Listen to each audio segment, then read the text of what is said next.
Donc, dans notre équipe, nous travaillons sur le rôle des vaisseaux sanguins dans le cancer. Donc, ce qui était connu jusqu'à présent, c'est que les vaisseaux sanguins sont associés à un mauvais pronostic parce qu'ils facilitent la croissance des tumeurs en amenant de l'oxygène, de la nourriture.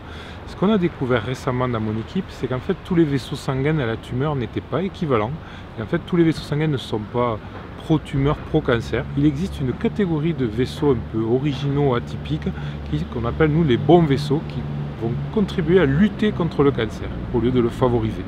Alors après, la question, c'est comment ça marche. Bon, plus il y a de ces vaisseaux, meilleur est le pronostic pour la patiente quand on retrouve ces vaisseaux au niveau de la tumeur.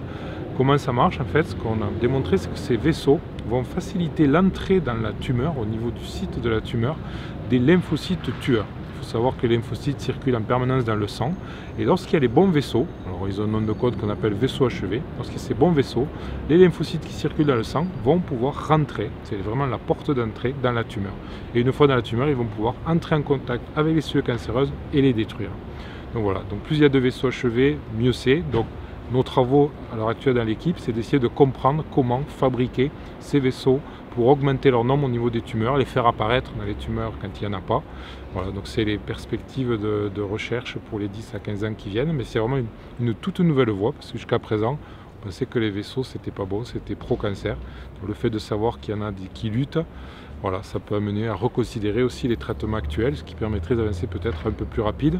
Sinon, fabriquer de nos vaisseaux au niveau des tumeurs, ça prendra probablement 5 à 10 ans minimum, mais c'est un grand espoir et c'est vraiment nouveau, voilà, un peu inattendu aussi.